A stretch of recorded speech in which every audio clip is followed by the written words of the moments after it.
Good evening. My name is Tonyetta Andrews, and I would like to present to you many facts about child abuse and its effects. Child abuse has been a fact of life throughout history. There are generally four categories of abuse: physical, emotional, sexual, and neglect. Abuse in some cases is difficult to define.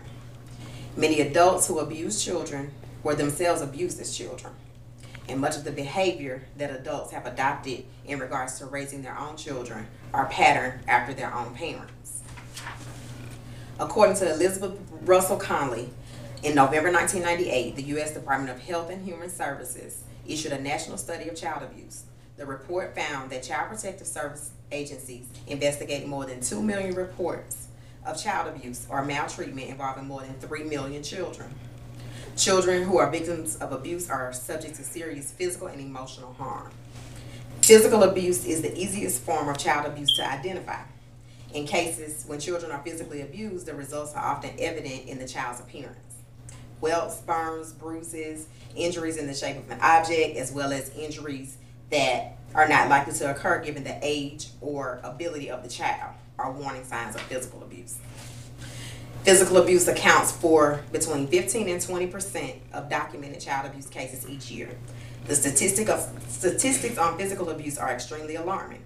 It is estimated that hundreds of thousands of children are physically abused each year. The second form of abuse is emotional abuse. Emotional abuse is the most difficult form of abuse to identify.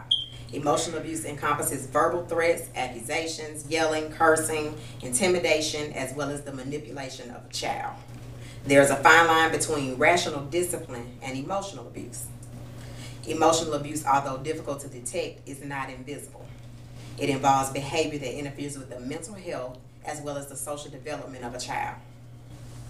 Psalms 34:4 tells us, "I sought the Lord and he heard me and delivered me from all my fears." Victims of abuse are afraid.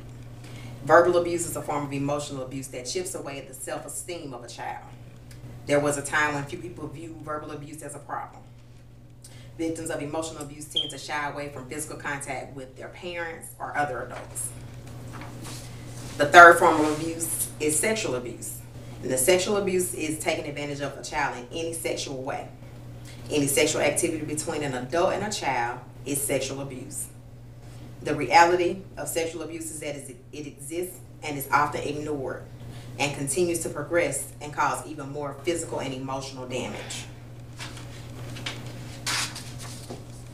Neglect is the final form of abuse and is an act of depriving a child of the necessities of life. Neglect can sometimes be even more difficult to identify than other forms of abuse.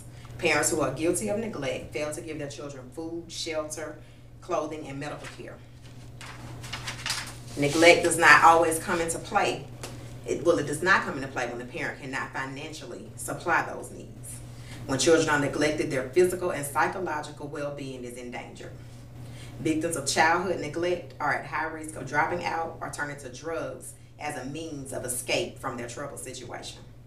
According to the American National Committee to Prevent Child Abuse, in 1997, neglect represented 54% of confirmed cases of child abuse, physical abuse represented 22%, and sexual abuse represented 8%.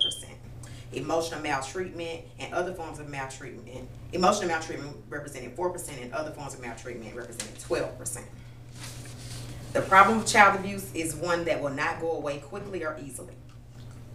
Abuse is not only what is done to a child, but also what is not done for a child.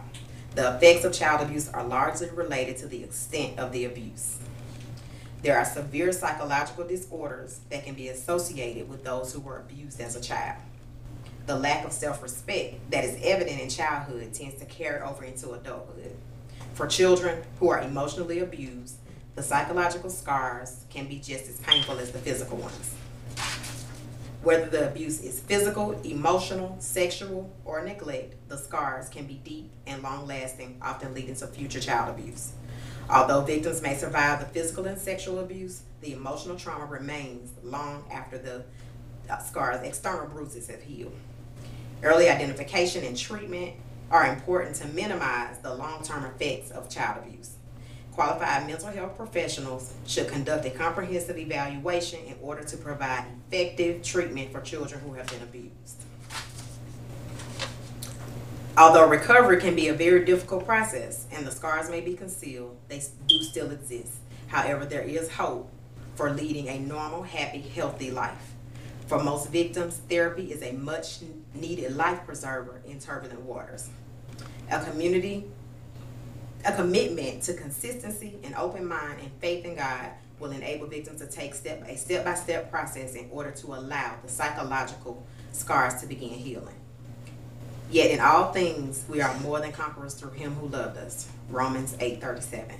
If you suspect that a child is being abused, immediately contact the local authorities. Are there any questions? Thank you for your time, consideration, and have a wonderful evening.